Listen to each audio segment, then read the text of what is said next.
Saya ingat ada cerita salah satu perempuan solehah kepada saya, orang sini, orang Indonesia. Saya sekarang jadi ingat nih sama cerita ini, cerita yang sangat-sangat menarik. Dia bilang, saya ustazah, berapa tahun silam, lagi masih belum musim, belum ada telepon genggam, kayak 20-an, 25, 30-an tahun lalu gitu. Ya sekarang usia beliau sekitar 60-an ya. Zaman beliau muda lagi, 30-an tahun. Dia itu ceritanya nikah sama, dia orang Indonesia ya. Dia nikah sama orang Saudi Arabia, sama orang Mekah. Satu waktu dia pulang ke Indonesia. Habis pulang ke Indonesia, karena memang suaminya di sana, dia kemudian berangkat lagi ke sana. Nyampe di sana, dia masuk ke apartemennya, gitu kan? Tahu-tahu dia dapat surat dari suaminya. Suaminya menyatakan kepada dia bahwa suaminya menceraikan dia. Jadi sekarang dia nih harus menjalani iddah sebatang kara sendirian di negeri orang, di apartemen. Itu teman-teman saya sekalian, mungkin nih si mantan suaminya mengira bahwa dia pulang kali gitu, dan keluarganya nyangkain kan dia udah sama suaminya di Mekah. Jadi ini sama-sama nggak ada yang cari tahu keadaan dia juga gitu. Dia bilang, dan ustazah, saya nggak punya uang, saya nggak punya apa-apa, dan saya sekarang mesti jalanin iddah untuk tidak keluar rumah. Saya tahu saya sekarang adalah seorang janda, diceraikan oleh suami saya, dan saya sekarang sendirian di negeri orang. Dia bilang, saya sempet galau, nangis-nangis, tapi habis itu saya mikir, ya Allah, orang bisa meninggalkan saya, tapi saya tahu Engkau tak akan pernah meninggalkan saya. Orang tua saya nggak tahu saya sekarang ada di mana. Mereka, keluarga saya di Indonesia, nyangkain saya bersama suami saya.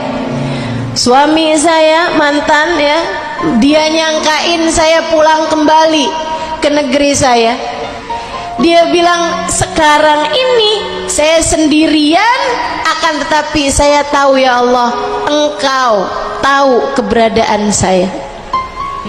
Ibu-ibu sekalian, dia sehari, 2 hari makanan yang dia punya habis.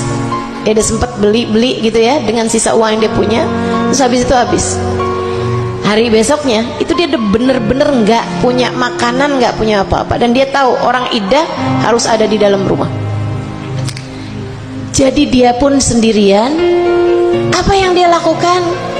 Dia munajat sama Allah Subhanahu wa taala, ya Allah, ya Allah. Sempet tuh dia bilang, hati saya tuh kayak ngajakin aja, keluar aja, pergiin rumah mantan suami kamu, seenggaknya kamu minta untuk nantinya gimana gitu kan ya, nafkahnya ini apa segala macem lah gitu, segala macem nih dia punya pikiran. Tapi terus dia pikir gini, manusia bisa buat apa? Urusan saya sama Allah Subhanahu wa taala. Orang nggak tahu saya ada di mana, tapi Allah tahu saya ada di mana. Manusia bisa buat apa? Urusan saya sama Allah Subhanahu wa taala. Orang nggak tahu saya ada di mana, tapi Allah tahu saya ada di mana. Ibu-ibu sekalian, imannya dia bilang, kenapa saya harus khawatir urusan rezeki? urusan makanan saya di dalam rahim ibu saya aja Allah datengin kok rezeki saya, betul gak? Dia bilang, saya pun mulai, saya bilang, ya Allah, ya Allah, ya Allah, saya zikir, saya sholawatan, saya sibuk-sibuk sendiri aja, saya bersih-bersihin apartemen saya mandi, udah saya kerjain aja apa yang mesti saya kerjain. Dia bilang sampai waktu makan siang saya nggak punya makanan apa-apa. Teman-teman saya sekalian, akhirnya dia pun tungguin aja rezeki dari Allah Subhanahu wa taala. Bener dong. Nggak lama kemudian ada yang ketuk pintu. Dia ngintip dari, ada tuh biasanya kalau di apartemen atau hotel suka ada lobang, bisa ya, itu dari dalam bisa ngelihat yang di luar nggak bisa ngelihat yang di dalam. Jadi dia bisa ngelihat dari lobang tersebut, ternyata seorang laki-laki. Dia nggak mau dong bukain. Saya perempuan, saya sedang iddah, saya nggak mau bukain pintu untuk laki-laki yang bukan mahram saya. Tetap nggak mau bukain pintu. Saya nggak mau ngerjain sesuatu yang nggak dihalalkan sama Allah.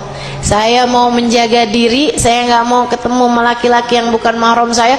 Itu padahal udah lapar, teman-teman. Dia bilang, yang ngasih rezeki saya Allah, saya nggak mau urusan-urusan sama manusia, saya mau Allah aja. Jadi sekalian saya muliakan. Habis itu dia masuk lagi ke dalam, dia sholawatan apa segala macam gitu. Tahu-taunya orang tadi tuh gedor lagi, dia nggak bukain pintu, akhirnya ada surat masuk ke bawah pintu itu ya, ada surat masuk. Dia pun buka surat tersebut, isi suratnya kayak begini nih.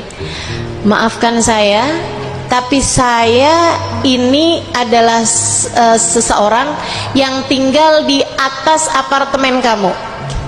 Dia bilang, saya beberapa waktu yang lalu bernadar, kalau urusan saya yang ini tuh bagus, berhasil gitu ya, dia ada satu project atau apa gitu, dia bilang kalau urusan saya ini berhasil, saya akan ngasih orang di bawah apartemen saya senilai sekian juta gitu.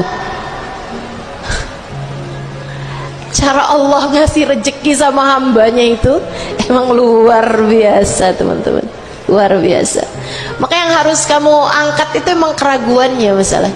Dia bilang, dan tadi malam kemarin dia bilang, ini usaha saya ini mendapatkan hasilnya, jadi hari ini saya melaksanakan nadar saya tersebut. Bukalah pintunya, saya tahu mungkin kamu adalah seorang perempuan yang tidak mau berjumpa dengan laki-laki.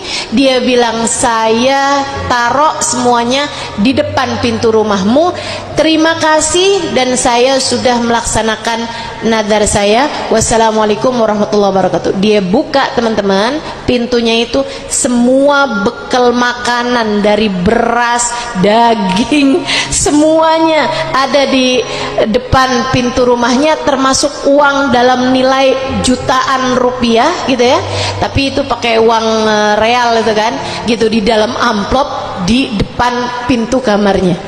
Maka kata para ulama, jika bahkan kamu nggak tahu alamat rezekimu, tenang aja, rezekimu tahu alamatmu, nggak akan pernah tertukar, tidak akan pernah salah alamat, tidak akan pernah nyasar. Yang jadi rezekimu pasti akan sampai kepadamu. Hilangkanlah segala keraguan-raguanmu itu. Teman-teman saya sekalian, jangan ragu-ragu urusan rezeki, jangan ragu-ragu urusan rezeki.